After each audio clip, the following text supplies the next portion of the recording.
Ladies and gentlemen, the story you are about to hear is true.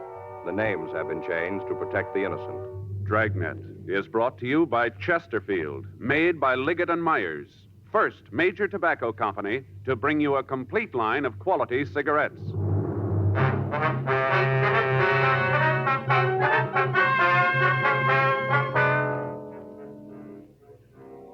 You're a detective sergeant. You're assigned to robbery detail. 2 masked gunmen have held up a bank in your city. The victims can't give you a lead to their identity. Your job, find them. Today, friends, you hear these 3 words everywhere. Chesterfield's for me. The Chesterfield you smoke today is the best cigarette ever made. Best for you, because Chesterfield gives you proof of highest quality, low nicotine. The taste you want, the mildness you want. Chesterfield is best for you because it's tested and approved by 30 years of scientific tobacco research. Chesterfield is best for you because it has an established good record with smokers, proven by test after test. Yes, friends, the Chesterfield you smoke today is the best cigarette ever made. For the taste you want, the mildness you want. Join the thousands now changing to Chesterfield. Always say, Chesterfield's for me.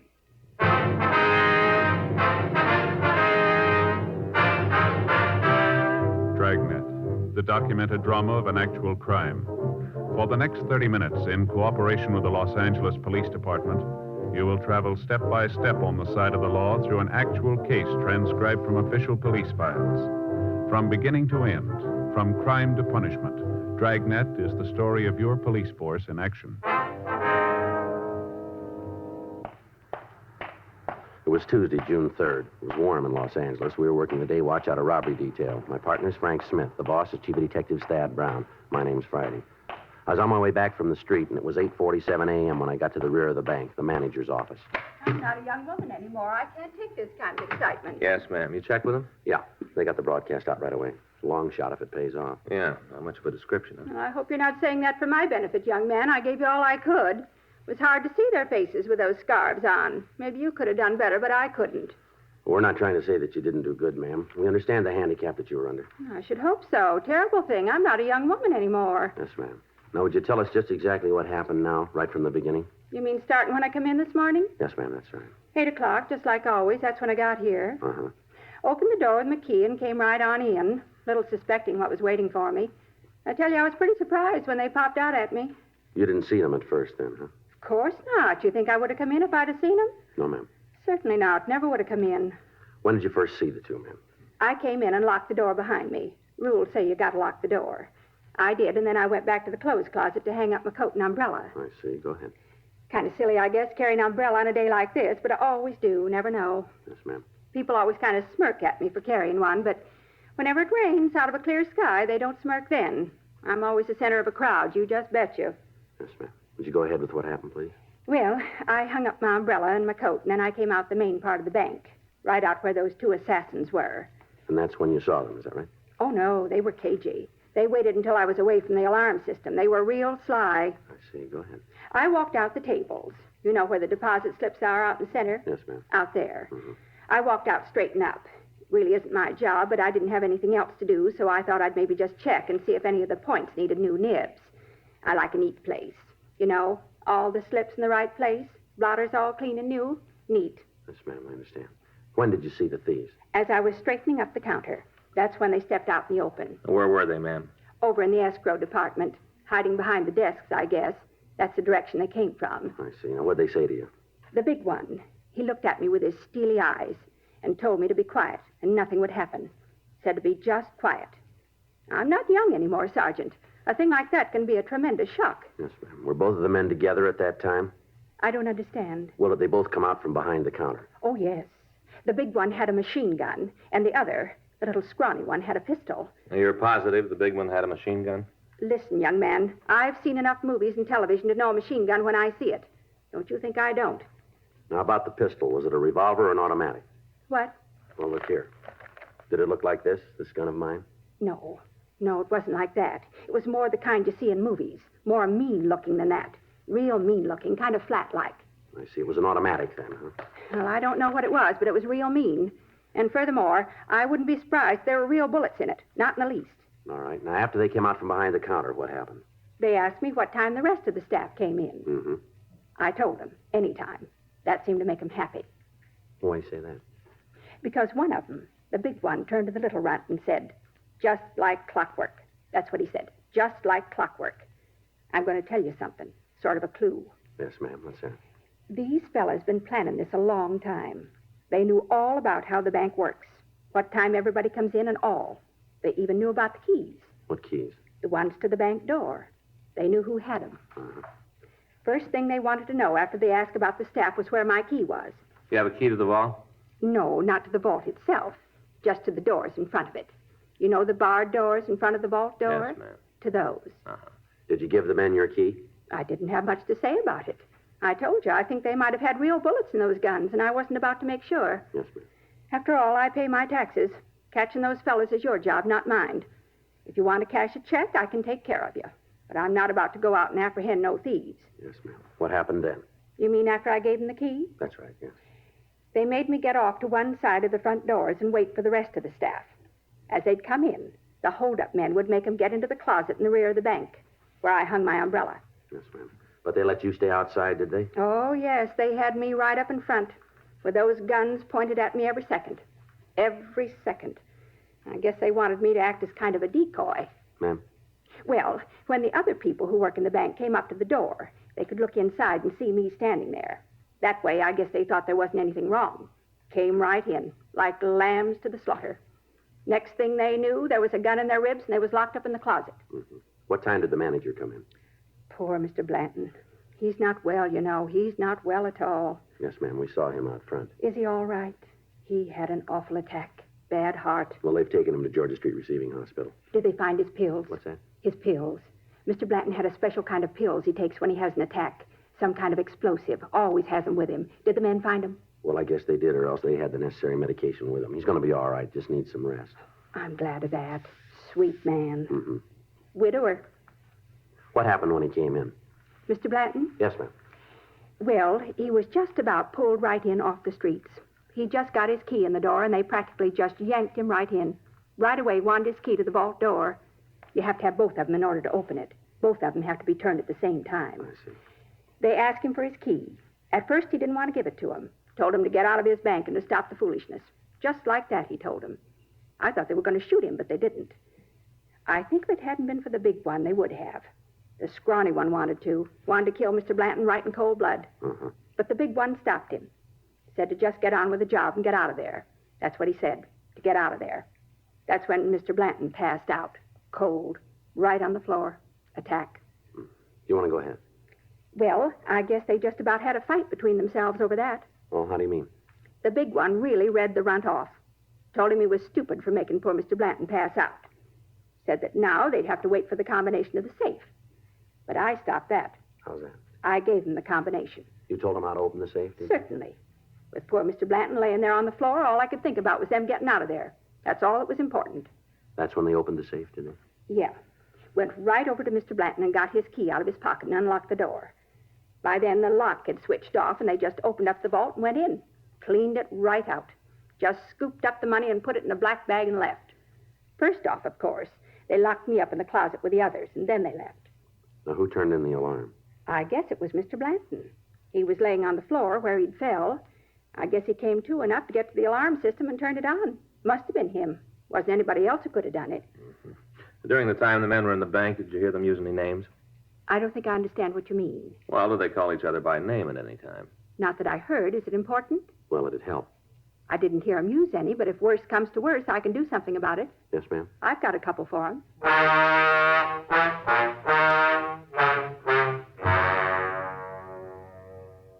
We obtained a complete description of the hold-up pair, and a supplemental broadcast was put out.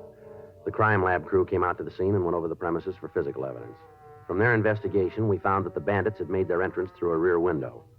They'd sawed through the steel bars and broken the glass. From there, they'd come in and apparently had waited for the employees to arrive. We'd ascertained from the cashier that both men had worn gloves, so there was no chance of getting any fingerprints. In the dirt on the alley pavement, Lee Jones was able to find several good impressions of footprints. These were photographed and booked as evidence. Because of their placement, it was more than likely that they belonged to the thieves.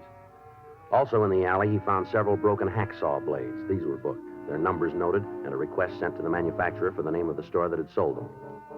The other employees of the bank were questioned, and they verified the story and the description that we'd gotten from the cashier. The stats office started a run on the M.O. used, and the victims were taken downtown and asked to go through the mug books. They were not able to give us an identification of the thieves. That afternoon at 3:47 p.m., Frank and I met back in the squad room. Hi. Hi. How'd the stats office do? Well, I got the list right here, 18 possibles. Yeah. Any of them look good? Couple. Skipper around? No. You went over to the inspector's office. Anything special? Well, I wanted to check with him on who's going to work with us on this thing. We left word. Murph and Gaffney are with us. We can use Pinky and Stromwell if we need them. Is Murph around? No, I went down to R&I. He had a hunch this might tie in with a heist they worked on last month. Same M.O. Figured he might as well check it out. Well, as soon as he gets back, maybe he'll give us a hand with this list, huh? Yeah. How about the bank manager? Any word there? I called Georgia Street, talked with Dr. Sebastian. He said Blanton has been released to his own doctor. What kind of conditions is he in? Should be able to talk to him tonight. Guess it was a pretty bad attack. Sebastian said he was in rough shape. Well, let's check out. We can tag Murph in the hall. Is Gaffney with him? He was. All right, let's go. You want to sign us out? Yeah. I got it. Robbery Friday. Yeah, he's here. Just a minute. For you, Frank. Okay. You want to take care of the book? Yeah. Who is it? He didn't say. Just want to talk to you. Oh. Smith speaking. Yeah, that's right. Huh? Yeah, sure we can. Yes, sir, we can right away. Mm-hmm. You want to give me that address? Uh-huh. Yes, sir.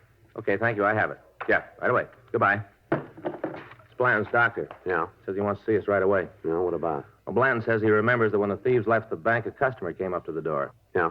He heard the big one tell the other one to take off his mask. Uh-huh. The customer got a good look at both of them.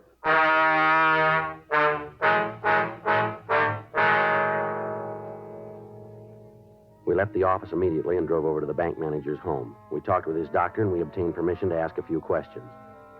Blanton told us that as the two thieves had left the bank, a woman passerby had noticed the bank manager's keys still in the front door lock. She'd stopped and knocked at the door to notify someone in the bank about the keys. As she did, the two hold-up men had taken off their masks and passed directly in front of her. We asked Blanton if he knew the woman, but he said that he'd never seen her before. We asked if it was possible that she might be a customer of his bank. He said it was possible that he'd just never seen her before.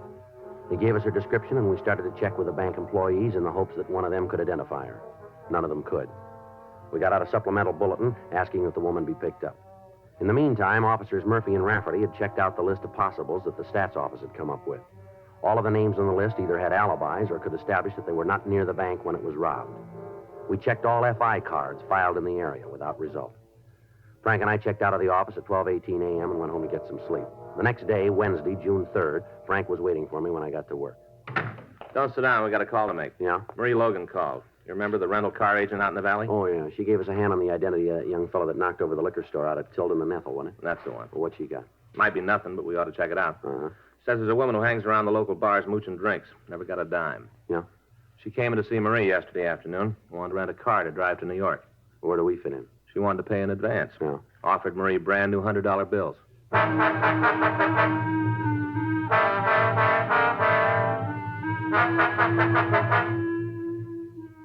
From the statement we'd gotten from the bank, we knew that in the $34,000 the thieves had taken, there were several $1,000s in $100 bills.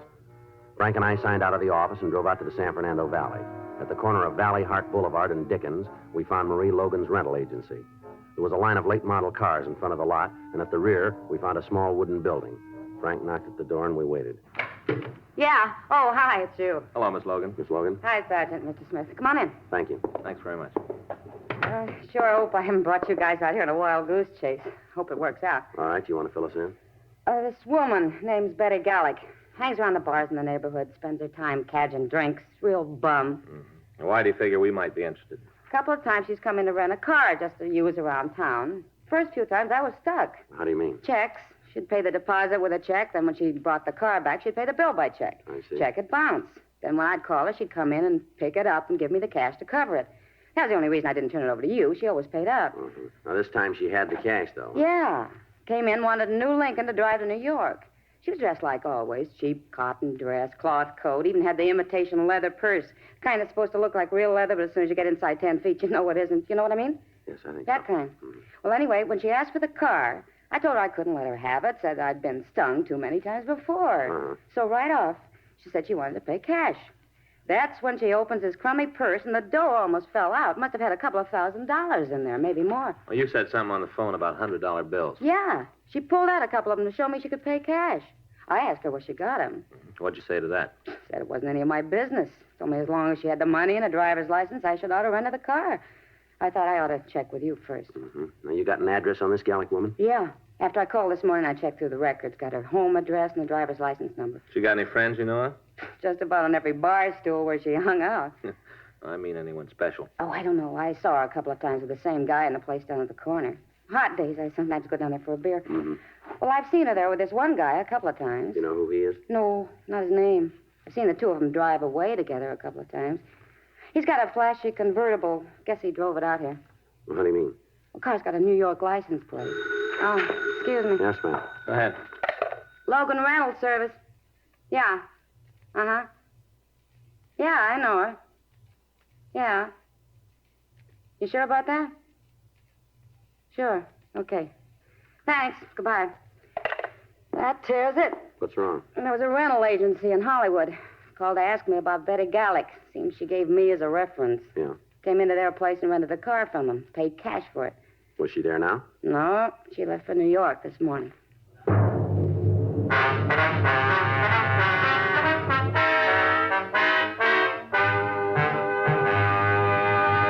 You are listening to Dragnet, the authentic story of your police force in action. One of the biggest comedy hits of the year. That's how the movie critics are describing Bob Hope's latest Paramount picture, Casanova's Big Night. Like so many other millions of smokers, Bob and Audrey Dalton, who appears with him in the picture, say Chesterfields for me. First, Audrey Dalton. I changed to Chesterfield king size because I think it's better than any other king size cigarette. Bob Hope says, 5 years. That's how long I've been smoking Chesterfields. And they have what it takes to satisfy me. What's more, I've seen how they make Chesterfields down in their Durham factory. And I wouldn't smoke any other cigarette. Try Chesterfields yourself. You'll find they're best for you, too. yes, either way, regular or king size, smoke America's most popular two-way cigarette. Join the thousands now changing to Chesterfield.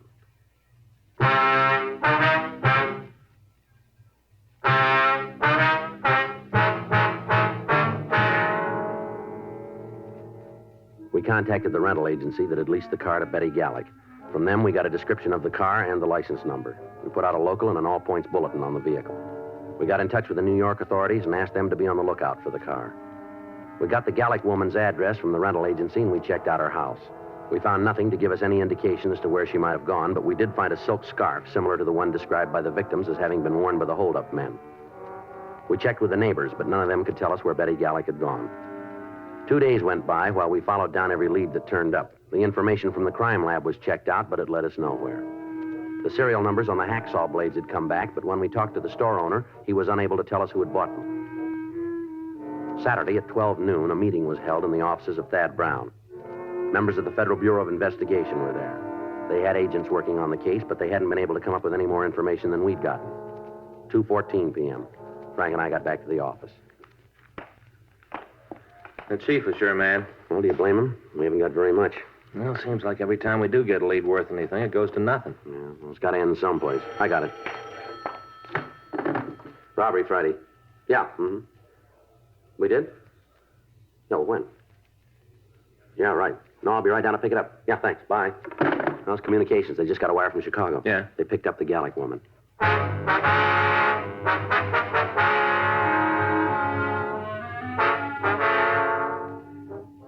Betty Gallic had been picked up south of Chicago and held in answer to our communication. However, when she was picked up, she was in the company of 2 other women. They were identified as her sisters. We made arrangements to talk to her by long-distance telephone. As soon as we started to ask her questions regarding the bank robbery, she admitted being the driver of the getaway car. She told us that the theft had been planned by a man she knew only as Dean. She was unable to tell us any more about him. She went on to say that she'd met him in a bar in the valley along with the other 2 men. She identified these 2 men as Richard and Matt. She was unable to give us their last names or tell us any more about them. She did say, however, that Matt was from New York and that as far as she knew, he was there at the time. She went on to say that he was not with the trio when the bank was held up. We questioned her further, but she was unable to give us any additional information on the three men. She did, however, tell us that they had stayed at a motel located on Sepulveda Boulevard. She gave us the name and the approximate location. She was detained pending extradition in Chicago. Saturday evening, Frank and I drove out to the motel that the Gallic woman had mentioned. We rang the bell and waited. Yeah? Lights on. We got no vacancies. Police officers, we want to ask you some questions. What about? A couple of men who stayed here. Anybody in this place who's got trouble with the cops has to get out. You tell me who they are, and I'll throw them right at you. I don't want no trouble. Now, who are you looking for? One of them's tall, the other's short. Named Dean and Richard. What about the last name? We haven't got that. I don't need it. I know who you mean. Yeah. Sure. Dean Franklin, Dick Norton, a couple of no goods. They ain't here no more. You know where they are? I'm not sure. I think maybe I got an address in my desk. Come on in. Thank you. I'm Jim Allison. Well, this is Frank Smith. My name's Friday. What have the boys done? Just routine. We want to talk to them. You won't tell me, huh? It'll be better if we talk to them about it. Well, have it your own way. I don't want to get mixed up in anything. Those boys got themselves a bucket of trouble. I want no part of it. While they was here, they paid their rent and didn't cause much trouble. That's all I was interested in, as long as they didn't cause any trouble. Yes, sir. How long ago did they leave? I guess it's about a week ago. I got it in the books. I can check it for you if you want. Yes, sir. We'd like to have the information. Sure, I'll get it for you. They have any visitors while they were here? A couple of guys come around in the morning. That's about it. They'll look like bill collectors. The boys never let them inside. Used to talk on the porch. Mm-hmm. The three of them move out at the same time? No. Matt left a couple of days before. Said he was going back east. I think he had some kind of a job back there. They wasn't real chummy, you know. Kind of kept to themselves. All right, sir. Would you see if you got that address where they might be? Oh, sure. Forgot all about it. It's in the desk, I think. Always running into this kind of thing with a motel. Yes, sir. What's that? Wrong people renting rooms. We got no way of checking on them. Seems like whenever somebody's got trouble, they pick a motel to have it, and it never ends. Now, let's see. Yeah, here it is. They left this in case I got any mail for them. Said just to send it on. Here you are. Thank you. It's a place out in West Los Angeles. Thank you very much, sir. Glad to help out. You can't tell me what this is about, huh? No, sir. It's police business. You figure you're going to have any trouble with them? Well, it's hard to say. It'll depend on how they want it. Well, if I was you, I'd take it easy picking them up. Why? Because I know Franklin's got a gun.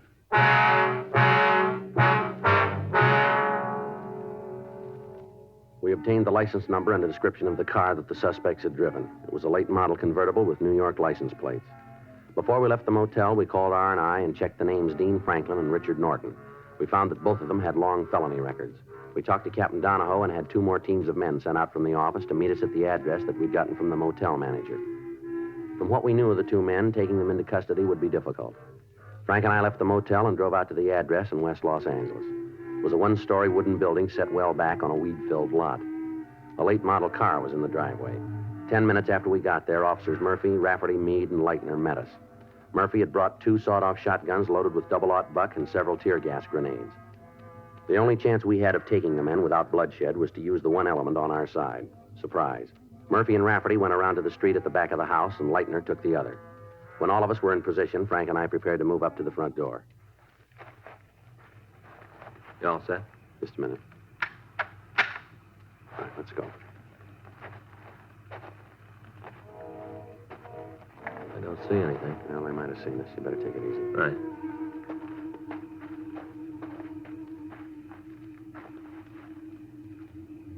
All right, let's make it for the porch. Yeah. Come on.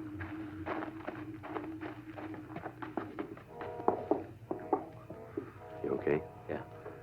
All right, now I'll take the door. When we get inside, you go to the left, I'll handle the right side. Right. You all set? Yeah. Now.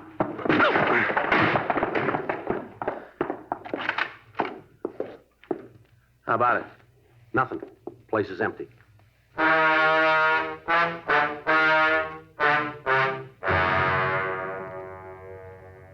We searched the house, but we found no trace of the suspects. From the clothing in the closets, we figured that they had not moved out. And going over the house, we found a machine gun hidden in one of the bedrooms. The cartridge clip was loaded, and the gun was ready for use. We pulled the clip, called the office, and told them where we were, and then we settled down to wait for the suspects to return. Murphy and Rafferty covered the rear approaches to the house. Meade and Leitner were in cars parked down the street, and Frank and I waited in the front room.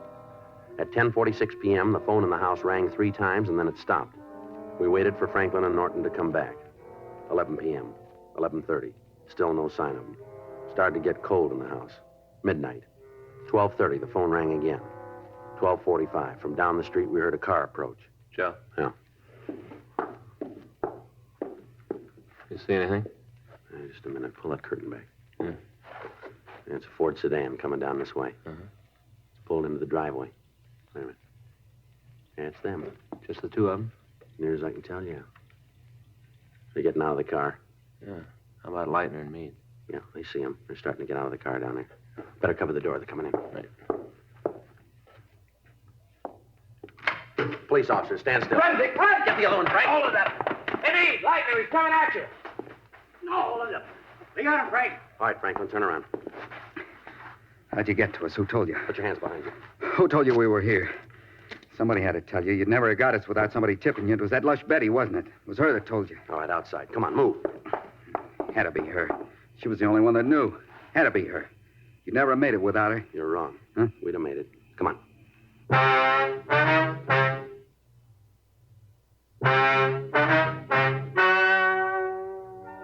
The story you have just heard is true. The names were changed to protect the innocent. On November 14th, trial was held in Department 92, Superior Court of the State of California, in and for the County of Los Angeles. In a moment, the results of that trial. Now, here is our star, Jack Webb. Thank you, George Fenneman. Thousands of smokers all across the country are now changing to Chesterfield. We'd like you to give them a try, too. I know you'll like them because the Chesterfield you smoke today is the best cigarette ever made. For the taste you want and the mildness you want, smoke America's most popular two-way cigarette. Regular or king size, Chesterfield.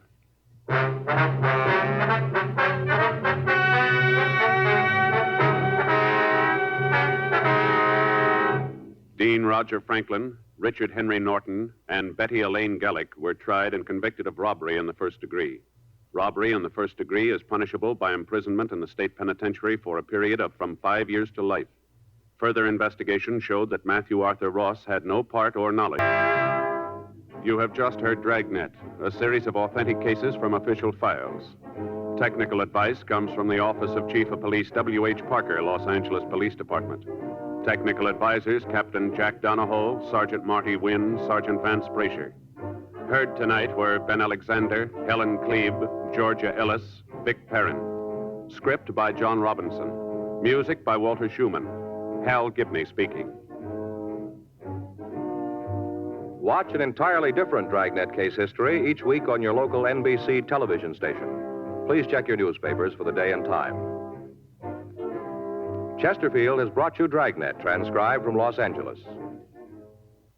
Filter cigarette smokers, here is headline news.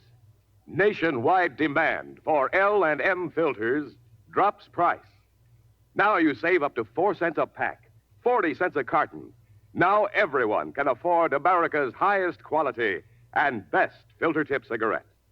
Remember, only L&M's have the miracle filter tip containing alpha cellulose. You get much more flavor, much less nicotine. Buy L&M filters, the distinctive monogram cigarette at the new low price. L&M filters.